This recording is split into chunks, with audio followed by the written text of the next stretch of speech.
சாமியை பார்த்தவங்க போயிடுங்க.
நன்கொடைகள் வாங்கப்பட மாட்டாது. தொடர்புக்கு 73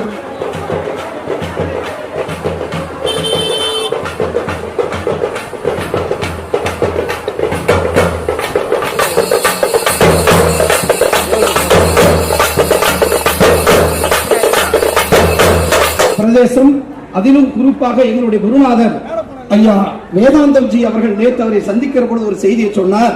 இந்த சேவையை எத்தனை வருஷமா நீங்க பண்ணிக்கிட்டு இருக்கீங்க? வருஷம் கணக்குன்னு பார்த்தா சிறு வயசுலேருந்தே பண்ணிட்டு இருக்கோம். நாங்கள் இது வந்து ஒரு பாக்கியம் தான் கிடைக்கிது. எல்லாருக்கும் கிடைக்கக்கூடிய பாக்கியம் கிடையாது, எங்களுக்கு கிடைச்சிருக்கு. ஏன்னா லட்ச ஜனங்க வந்து இந்த கொடையை பார்க்க முடியுமான்னு நினச்சி அங்கங்கே கூட்டங்கள் நிற்கிது. ஆனால் இந்த கொடையை தூக்குற பாக்கியம் எம்பெருமான் எங்களுக்கு கொடுத்துருக்காரு. இது ஒரு சேவையாக வந்து ஒவ்வொரு வருஷமும் எந்த சூழ்நிலையில் எந்த வேலைகள் இருந்தாலும் அதை ஒதுக்கி வச்சுட்டு நாங்கள் இந்த கொடை தூக்குறதுல பாதை தாங்கிங்களாம் நாங்கள் வேலை செஞ்சுட்ருக்கோம். சீனிவாசனை இந்த புரட்டாசி மாதம் போய் பார்க்க முடியவில்லை. அதனால் கோபால்ஜி இந்த திருப்பதி கொடையை வீதி வீதியாக பெரம்பூர் எல்லையிலும் திருவிக்கானூரிலும் கொண்டு வந்து எங்களுக்கு அந்த திருப்பதி பெருமாளையே காண்கின்ற காட்சியை தரும் கோபால்ஜிக்கு அந்த கோடி நமஸ்காரம். 30 வருஷங்களை கடந்து 20வது வருஷம் தொடங்க போகிறோம். இது மிகப்பெரிய ஒரு மகத்தான விஷயம். இந்த திருப்பதி திருவுடைய சிறப்பு என்ன அப்படின்னு பார்த்தீங்கன்னா, அது ஆதிசேஷனுடைய வடிவம். இந்த ஆதிசேஷன் வடிவமாக இருக்கிற ஒரு காரணத்தினால படுக்கிற பொழுது அவர் ஆதிசேஷன் படுக்கையாக இருக்கிறார், நிற்கிற பொழுது அவருக்கு திருக்குடையாக அவர் காட்சி தருகிறார். அதான் இந்த திருக்குடைய மகிமை. கண்டு கழிக்கிற மக்கள் பார்த்திங்கன்னா 25 லட்சத்தை தாண்டி இருக்கும். இந்த வடசேன்லேருந்து புறப்பட்டு இன்றைக்கி வந்து நேரம் வந்து அயனாவரத்தில் இன்றைக்கி அவர் அயனம் கொள்வார். வந்து திருச்சானூர் தாயார்கிட்ட 2 கொடை சமர்ப்பணம் பண்ணிவிட்டு அவங்ககிட்ட அனுமதி கேட்டுட்டு அது மறுநாள் மேல் திருப்பதி போய் பெருமாளுக்கு தரிசனம் 11 கொடை கொடுப்போம். அயனாவரம் நைட்டு 1 நாள், பில்லிவாக்கம் 2, திருமலாயில் 3, திருவள்ளூர் 4, 5, 6ஆம் நாள் மேல் திருப்பதி போய்டுவாங்க. அதாவது கருட சேவைக்கு முன்னாடி எடுத்து போய் நாங்கள் கொடையை கொடுத்துருவோம். மறுநாள் வர்றது நமக்கு கொடை கருட சேவை. மிக மகிழ்ச்சி சார். திருப்படை வந்து வருஷம் நடக்குது. எப்படி இருக்கும்? நீங்கள் எத்தனை வருஷமாக நீங்கள் வந்து பார்த்துருக்கீங்க? வருஷம் நாங்கள் இங்கே சென்னையில் தான் இருக்கோம். திருவல்லிக்கேணி தான். நான் இந்த கொடை நாள் நேரில் வந்துடும், கிட்ட தான் வீடு. இந்த கொடையில் நாங்கள் இருந்து சாமி தரிசிச்சுட்டு கொடை போகிற சில பகுதிக்கு பின்தொடர்ந்து செல்வோம். பின்பு நாங்கள் அதை தரிசித்து நல்லா இம்ப்ரூவ்மெண்ட் தான் ஆகிட்டுருக்கு. நல்லா கொடையை கும்பிட்டு நாங்கள் வாழ்க்கையில் முன்னேற்றம் அடைஞ்சிருக்கோம். நீங்கள் திருப்பதிக்கு போவீங்க? ஆமாம் சார், பாத யாத்திரை நடந்து போவோம். பல வருடங்களாக திருப்பதி வர நான் சின்ன வயசுலேருந்து பார்த்துட்டு இருக்கேன். ரொம்ப அருமையாக இருக்கும். இங்கே வரதில் ஒரு மன நிறைவு. இது கலந்துக்கிற எல்லாருக்குமே பெருமாள் நல்ல ஆசீர்வாதத்தோடு நல்லபடியாக வச்சுருப்பார். கொடை எடுக்கிறீங்க, ஆல்டர்னேட்டிவ் மாற்றுறதுக்கு ஆள் இருக்காங்களா? ஆமாம், ஒவ்வொரு கொடைக்கும் எங்களுக்கு கூட வந்து பார்த்திங்கன்னா 4 பேர் 5 பேர் எங்கள் கூட இருப்பாங்க. நாங்கள் மாற்றி கொடையை தூக்கிட்டு போவோம். இது ஒரு சேவையாக பண்ணிகிட்ருக்கோம். இது ஒரு நல்லதொரு பாக்கியத்தை வந்து ஒரு பாத தாங்கிகளாக நினைக்காம ஒரு பக்தர்களாக இல்லாமல் அவரோட பிள்ளைங்களாக பாவித்து எங்களை வழிநடத்தி சென்று எங்களுக்கு முக்கியத்துவம் கொடுக்குறாரு. எங்களுக்கு தேவைகள் எல்லாத்தையும் அவர் பூர்த்தி செய்கிறார். இங்கே வந்து பார்த்திங்கன்னா பாத தாங்கிகள் எல்லாருமே ஒவ்வொரு ஃபீல்டில் இருக்காங்க.